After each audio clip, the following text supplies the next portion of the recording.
Olá mais uma vez, você que está aí tentando fazer seu trabalho de história, trabalho bimestral de história, no qual eu pedi para você um relato, um testemunho do que foi e do que está sendo essa pandemia. Afinal de contas, a história não é somente aquilo que está acontecendo num passado distante, no qual não tem nem ninguém mais vivo, não tem testemunha viva do que aconteceu, a gente só tem os livros, a gente só tem os monumentos daquele passado. A história ela está acontecendo à nossa volta. Vocês estão vivendo um momento histórico, uma pandemia que vai ser lembrada centenas e centenas de anos depois. Então, nesse momento, vocês estão fazendo um trabalho de história no qual vocês têm que falar um pouco do que é a realidade de vocês dentro dessa pandemia que nós estamos vivendo. Justamente porque essa pandemia não acabou. Ela está acontecendo. A história está acontecendo em volta de vocês. Então, dei 3 opções para vocês. Primeira opção, fazer um vídeo, da maneira como eu estou fazendo aqui, de 2 a 4 minutos, falando um pouquinho do que foi e do que está sendo essa experiência dessa pandemia para vocês. Segunda opção, fazer um áudio de 2 a 4 minutos também, falando sobre essa experiência, falando do que foi e do que está sendo essa pandemia para vocês. Ou, terceira possibilidade, fazer um trabalho escrito, de 20 a 30 linhas, dizendo aí o que foi e do que está sendo essa pandemia para vocês. Nessas 3 opções, vocês podem ser criativos, vocês podem escolher fazer uma entrevista, por exemplo, com alguém da família de vocês, com o avô, com o pai, com o cachorro, mas tome cuidado, isso é um trabalho de escola, então tome cuidado com a linguagem que vocês estão utilizando. E, para você, aluno, que disse que esse trabalho era difícil demais e que nem o professor de história conseguiria fazer esse trabalho de tão difícil que ele era, vou aqui fazer o meu trabalho, fazer o meu testemunho para vocês. Então, vamos pensar aqui, o que foi essa pandemia para mim? Do que está sendo essa pandemia para mim? No momento no qual começou a pandemia, eu tinha acabado de entrar ali como professor da escola Vilma Fernandes. Eu tinha acabado de se tornar professor ali e a partir disso eu estava ali naquele momento no qual eu estava tentando entender os meus alunos, tentando entender a maneira como eu poderia ajudar os meus alunos, no qual eu poderia atingir melhor a eles e no qual eu poderia ensinar a eles melhor, fazer melhor a minha profissão ali. Naquele momento também eu estava ali, o José, professor de geografia, tinha falado um pouco comigo, a gente estava ali fazendo um projeto de fazer um jornal e envolver os alunos, fazer com que os alunos ali produzissem ali o conhecimento, produzissem ali histórias, relatos da escola, da comunidade que estava em volta. A gente ia chamar esse jornal de Vilma News e a gente estava até fazendo um blog do jornal, a gente estava conversando com outros professores, estávamos conversando com a Carolina de Ciências, estávamos conversando com o Samuel de Português e outros professores, e a partir disso nós estávamos ali montando esse jornal.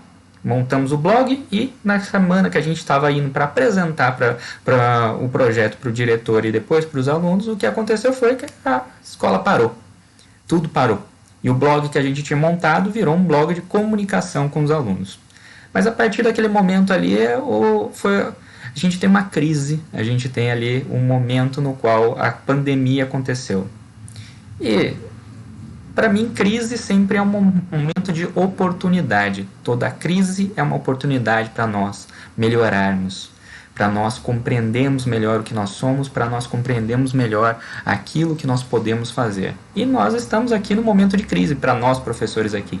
Como ensinar à distância? Como ensinar nesse sistema de ensino remoto? A partir disso, eu dei um passo para trás e comecei a observar ali o que eu poderia fazer, o que eu poderia ser como professor nesse ensino à distância. Eu tinha uma coisa em mente. Sempre um professor meu de faculdade, que foi o meu grande exemplo de como ser professor, ele sempre dizia: o pior professor é o omisso. O pior professor é aquele que não está ali quando o aluno precisa. Então, na minha cabeça, meu objetivo era exatamente esse: ser o melhor professor possível e ser o mais diferente possível daquele professor que é omisso, que não está ali para o aluno, porque eu tenho consciência de quão um aluno precisa do professor, principalmente num momento como esse. Ainda mais se o aluno tem sua origem humilde. Quando você é um professor omisso numa escola como a que nós temos, a Vilma Fernandes, você está ali não só dificultando a vida daquele aluno para todo o resto da vida dele, o que ele não aprender na escola, ele provavelmente não vai ter a oportunidade de aprender no resto da vida dele. E uma escola mal feita, uma formação mal feita para uma pessoa que tem uma origem humilde significa que ela não vai ter possibilidades na vida. Significa que ela não vai poder crescer. Isso eu falo de experiência própria, mas vocês podem perguntar para os outros professores. Vocês têm professores ali que têm também sua origem humilde e através da educação transformaram a sua vida. A educação dá possibilidades.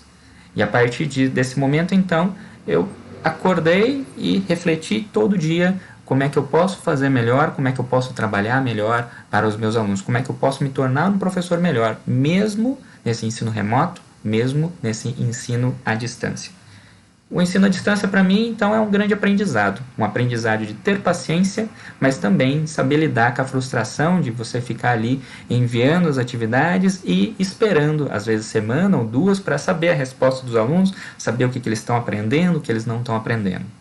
Mas é um momento de grande aprendizado para todos nós. É só você ter a humildade e querer aprender. Crise é um momento de oportunidade. Oportunidade para você se tornar uma pessoa melhor, uma oportunidade para a sociedade se tornar melhor. Mas, para você conseguir aprender com a crise, você tem que querer, tem que ter a humildade de aprender. Tchau, tchau.